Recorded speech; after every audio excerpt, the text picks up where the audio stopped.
জীবনের প্রতিটা মুহূর্ত আমরা মেয়েরা শুধু লড়াই করে নিজেদের জীবনযাত্রা চালিয়ে যাই। একটা দিনও এমন নেই যেদিন আমরা লড়াই না করে ভাত খাই। কালকে রাত্রিবেলায় প্রচুর ঝড়, প্রচুর বৃষ্টি হয়েছিল জানো। আর সেই ঝড়ের জন্য আমাদেরই গ্রামে পাশেই একটা কারেন্টের পোল উপড়ে পড়ে গিয়েছিল। সেই জন্য সারা রাত কারেন্ট ছিল না। বিকেল 3টে থেকে কারেন্টটা চলে গিয়েছিল আর এসেছিল রাত্রি 1টায়। আর যতই ঝড় যতই বৃষ্টি হোক না কেন, আমাদের বাড়িটা এমন একটা পজিশনে আছে, বাড়ির ভেতরে কিন্তু কোনো রকম হাওয়া ঢোকে না। আর আমার ঘরে জানালাটা তো আমি খুলতেই পারি না, কারণ ওই জানালাটার নিচেই কিন্তু মাটি জঙ্গল সমস্তটা আছে। তাই জন্য ভয়ে আর সাহস করে উঠতে পারি না, যে কারণে জানলাটা আর খোলা হয় না। তাই জন্য ঘরের দরজা বন্ধ করায় প্রচুর গরম ধরে জানো তো। আর ছেলেও সারা রাত ঘুমোয়নি, এত গরমে আমাদেরও কিন্তু কোনো রকম ঘুম হয়নি বলতে পারো। তারপর যখন সকাল হলো, দেখো সকালে কিন্তু ছাদে গিয়ে দেখি প্রচুর হাওয়া বইছে। আবহাওয়াটা কিন্তু বেশ গরম থাকলেও বাড়ির বাইরে প্রচুর হাওয়া দিচ্ছিল আর বেশ ভালোই লাগছিল। যাই হোক, এরকম করে কাজ করছিলাম আর চলে এসেছি এখন আমি বেডরুমে। সারা রাত ঘুম হয়নি, শরীরটা অতটাও কিন্তু সায় দিচ্ছে না। সংসারের কতটা কাজ আজকে গুছিয়ে পরিপাটি করে করতে পারবো আমি নিজেও জানি না। একরকম পরিকল্পনা করেছিলাম যে আজকেও অনেকটা কাচাকুচি করব, কালকেও করেছি। দেখা যাক এখন কতটুকু শরীর সায় দেয়, সেই মতো সংসারের সব কাজ কমপ্লিট করব। নমস্কার, কেমন আছো সবাই? আশা করি সবাই খুব ভালো আছো আর আমরাও বেশ ভালো আছি। আমি সুমি, আজকে আমার আরও একটি নতুন ব্লগে তোমাদের অনেক অনেক স্বাগত জানাই। আজকে সকালবেলায় বিছানার বেড কভারটা ভেবেছিলাম চেঞ্জ করব না, কিন্তু হঠাৎ করেই বাবু না, আজকে তো রবিবার, স্কুল যায়নি, যেহেতু খাটের মধ্যেই ছিল, তাই জন্য ওকে সকালবেলায় হরলিক্স করে দিয়েছিলাম। হরলিক্সটা কোনো কারণে বিছানার বেড কভারের ওপরে ফেলে দিয়েছিল। আর এই যে পিঁপড়ে হয়েছে জানো তো, আমি যদি বিছানার বেড কভারটা না কাচি সারা রাত কিন্তু ঘুম হবে না। একে তো গরম, তার উপরে কারেন্ট নেই, আর যদি এই পিঁপড়ে জ্বালায় তাহলে বুঝতেই পারছো কি অবস্থা হবে। তাই জন্য আজকে কিন্তু একটা আলাদা বেড কভার ভালো করে পেতে দিয়েছি। আর কালকে রাত্রে কারেন্ট না থাকায় অনেকগুলো কাজ পেন্ডিং হয়েছিল। কোনো কাজ কালকে রাত্রে কিন্তু করিনি, শুধু রাত্রের খাবারটুকু করে খাওয়া দাওয়া করেছি এই মাত্র। তাই জন্য জামা কাপড়গুলো দেখো ভাঁজ করা হয়নি, সেগুলোই এখন দেখো সব ভাঁজ করে নিচ্ছি একটু একটু করে। আর একটা কারণ হয়েছে, কালকে রাত্রিবেলায় প্রচুর ঝড়ে কি বলতো, মানে দুপুরবেলায় যখন জানালাটা খোলা ছিল, তো মানে এতটাই গরম ধরেছিল, আমি দেখলাম যে প্রকৃতির হাওয়া একটু জানলা দিয়ে যদি ঘরে ঢোকে তাহলে ঘরটা একটু ঠান্ডা হবে। তাই জন্য জানালাটা খুলেই রেখেছিলাম। বিকেলে আমি খুলি, রাত্রের দিকে খুলতে ভয় করে, তবু বিকেলের দিকটা খুলে রেখেছিলাম বলে যত ঝড়ের যত ধুলো সমস্তটা ঘরে ঢুকেছিল। আর ঘরে কি বলবো, এই যে সমস্ত আমার কন্টেনার থেকে আরম্ভ করে মেঝে সমস্তটাই ধুলোতে ময় হয়ে গিয়েছিল। রাত্রিবেলায় কারেন্ট না থাকায় অল্প একটু ঝাড় দিলেও অতটা ভালো করে ঝাড়ু দেওয়া হয়নি। আর এখন দেখো সকালবেলায়, তাই জন্য ঘরটাকে একটু গুছিয়ে নেব ভাবছি।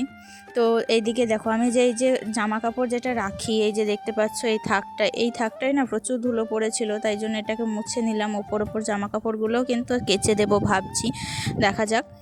আর কি বলতো, এই যে জামা কাপড় এটা রাখাতে না ভীষণ সুবিধা হয়েছে। মানে সব সময় তো ধরো জামা কাপড় সব জায়গায় রাখা বা ওপর থেকে নিয়ে আসা সম্ভব হয় না। তাই জন্য টুকিটাকি জামা কাপড় নিচে যদি থাকে না, সেগুলো কিন্তু এখানেই আমি ভাঁজ করে রাখি, কিংবা ওয়ার্ড্রব আছে ওয়ার্ড্রবেও ভরে রাখি, সেগুলো তাড়াহুড়ো করে নিতে বেশ সুবিধা হয়। এমনকি কি বলো তো, আমার এই শোকেসটাতেও প্রচুর ধুলো পড়েছে, তাই জন্য দেখো শোকেসটা কিন্তু আমি এখন মুছে নিচ্ছি। আর হঠাৎ করে শোকেসটা মুছতে মুছতে কারেন্ট চলে গেল।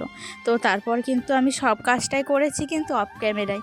এমনিতেই আমার ঘরে একটা জানলা, তারপরে কারেন্ট চলে গিয়েছে, বুঝতেই পারছো ঘরটা না অন্ধকার, ক্যামেরায় খুব একটা ভালো করে কিছুই বোঝা যাচ্ছিল না, তাই জন্য আর ক্যামেরা করতেই পারিনি। তোমরা দেখো একটু পরেই কিন্তু কারেন্টটা চলে যাবে, অনেকটা তোমরা বুঝতেও পারবে। আর এদিকে শোকেসটাও কিন্তু ভীষণ নোংরা হয়েছিল, এদিককার মাল ওধার চলে গিয়েছে, এটা ওটা মানে সামনে সামনে নিয়েছি আর টুকটাক করে রেখেছি এই আর কি, তাই জন্য এই অবস্থা। আর এখন তো কি বলবো, ছেলে বাড়িতেই থাকছে, মানে ও তো সব জিনিস নাড়াঘাটা করছে। এখন তো 10 দিন স্কুলে যাবে না, ওর তো ভীষণ মজা।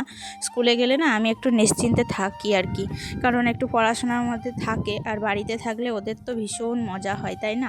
আমাদেরও হতো ছোটোবেলায়, মনে করো তো আমরা যখন ছোট ছিলাম, একদিন স্কুল ছুটি হলে বা একদিন টিউশন ছুটি হলে গরমের ছুটির আশায় তো আমরা অপেক্ষা করে থাকতাম যে কবে গরমের ছুটি আসবে আর আমরা কবে মানে আনন্দ করব, এরকম একটা ভাব। তো তাদেরও ঠিক আমাদের মতনই হচ্ছে। দেখো বলতে বলতে কিন্তু কারেন্ট চলে গিয়েছে, আর আমি অন্ধকারেই কাজটা দেখো কমপ্লিট করছিলাম। যাই হোক, তারপরে অনেক কাজ কমপ্লিট করার পর এখন এসেছি রান্নাঘরে।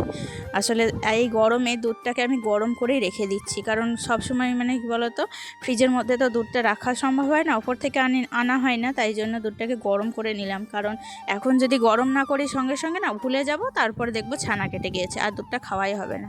তো গরম করে নিয়েছি। আর জলখাবারের জন্য এই যে আলু চচ্চড়ি করবো আজকে।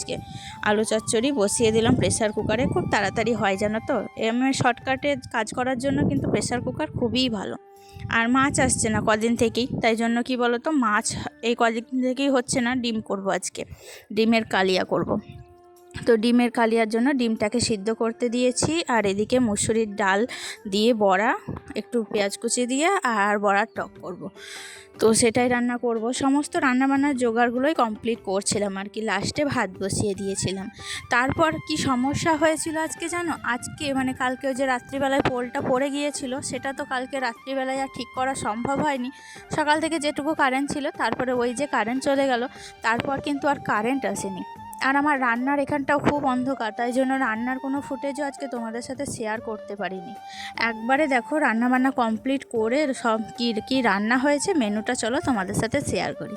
দেখো শুশুনির শাক হয়েছিল, আর এখানে মুসুর ডালের বড়া ভাজা, বড়ার টক, তাছাড়া কি করেছিলাম, ডিমের কালিয়া করেছিলাম। আর আজকে রবিবার, তাই জন্য করেছিলাম একটু তিতো করলা ভাজা। আর একটা পেঁপে ছিল, পেঁপেটা হালকা কালার চলে এসেছিলো, পাকা পেঁপে, যেহেতু একটু পাতলা করে ঝোল করে দিয়েছি। এই হচ্ছে আজকের আমার মেনু। তারপর কি বলো তো, প্রচণ্ড গরমই লাগেছিলো আমাকে, এত গরম লেগেছিলো কি বলবো, মানে অনেকগুলো নাইটি ছিল আমার, তো সমস্ত নাইটিগুলো এখন গরম জলে আমি কিন্তু কাচবো। কারেন্ট নেই, জল নেই, তো মানে অপেক্ষা করতে করতে ঠিক 2টোর সময় কারেন্ট এসেছিলো, আর এখন ঘড়ির কাঁটায় বাজে 2টো। তো এখনই দেখো আমি কিন্তু এখন এগুলো কাচাকুচি করব, তাই জন্য গরম জলে ভিজিয়ে নিচ্ছি। আসলে এই গরমে আমার নাইটিগুলো একবার করে পরছি ছাড়ছি, এই করতে করতে না সবগুলো নাইটি ময়লা হয়ে পড়ছে। তো কাচবো করে আর কাচাও হয়ে উঠছিল না, তা আজকেই ভাবলাম যে কেচে নিই। এখন তো রোদ পড়েছে, বিকেলের দিকে আবার ঝড় বৃষ্টিও হতে পারে, কালকেও হয়েছিল, তাই জন্য দেখো এখন কিন্তু সেগুলোই কাচাকুচি করছি। শীতকালে যেমন কাজ করতে আমাদের অসুবিধা হয়, ভাবি যে গরমকাল আসে না কেন, কিন্তু গরমকাল বলে কি এতটাও গরম প্রযোজ্য বলো তো? গরমকালে এত গরম পড়েছে এই কয়েকটা দিন, বেশ কয়েকটা দিন হলো জানো তো, 10 দিন মতো তো হবেই। তো এত গরম পড়েছে যে কি বলবো তোমাদের, না পারছি এই গরমে ভালোভাবে খেতে, না পারছি একটু ঘুমোতে। তার উপরে সংসারের এত কাজ, সবটা করতে হচ্ছে একা হাতে, মানে মাথার ঘাম পায়ে ফেলে একা হাতে এত অক্লান্ত পরিশ্রম করার পর যখন একটু রেস্ট নেওয়ার সময় আসছে, সেই রেস্টটুকুও কিন্তু নেওয়া সম্ভব হচ্ছে না। তো এরকমই একটা পরিস্থিতি, আমরা সবাই আশা করছি যাতে এই পরিস্থিতিটা খুব তাড়াতাড়ি কেটে যায়, আবার যেন আগের মুহূর্তে আমরা ফিরে আসি। মানে আবহাওয়া যাতে একটু শিথিল হয়, খুবই যে গরম থাকুক সেটা চাই না, আবার খুবই যে মানে ঠান্ডা থাকবে এই সময়টা, এটাও কিন্তু আশা করা যায় না। কিন্তু আবহাওয়াটা যাতে মোটামুটি একটু শিথিল হয়, কাজ করার মতো হয়, এটাই কিন্তু ভগবানের কাছে আশা করছি। এখন কবে কি হবে জানি না, কিন্তু একটা কথা ভালো কি বলো তো, আজকে কিন্তু হাওয়া আছে, দেখতেই পারছো তোমরা। আমার এখানে কিন্তু গাছপালা প্রচুর হাওয়া দিচ্ছে, মেঘলা মেঘলা করছিল, হাওয়া আছে। বাড়ির ভিতরে হাওয়াটা ঢোকে না ঠিকই, কিন্তু এই যে ছাদে এলে কিংবা উঠোনে বা বাইরে খামারে গেলে না, হাওয়াটা কিন্তু উপলব্ধি করা যায়। ওই হাওয়াতে মনে হচ্ছে দুদণ্ড বসে একটু জিরিয়ে নিই, কিন্তু কি করব, করব, আমাদের যদি বসে থাকি এরকম করে জিরিয়ে নেওয়ার হাতে সময়টুকু তো নেই, সময়টুকু কোথায় পাবো, তাই না বলো? তাই জন্য সেই সময়টুকু পাওয়া যাচ্ছে না, রেস্ট নেওয়ার সময় করে উঠতে পারছি না। এখন দেখো না, এই যে সব কাচাকুচি কমপ্লিট করলাম, এবার যাব স্নানে। স্নান টান করার পর তারপর ছেলেকে খাওয়াবো, ছেলেকে স্নান করাবো, ওকে নিয়ে আবার টিউশনে যাব। তো সব দিক মিলিয়ে মিশে আবার দেখতে দেখতে ঠিক রাত 11টা বেজে যাবে। কখন যে মানে সময় হাতের ফাঁক দিয়ে সময় বেরিয়ে যাচ্ছে নিজেও বুঝতে পারছি না এত কাজের মধ্যে। তাহলে চলো বন্ধুরা, আজকে এতটুকুই, দেখা হচ্ছে নেক্সট ব্লগে, টাটা।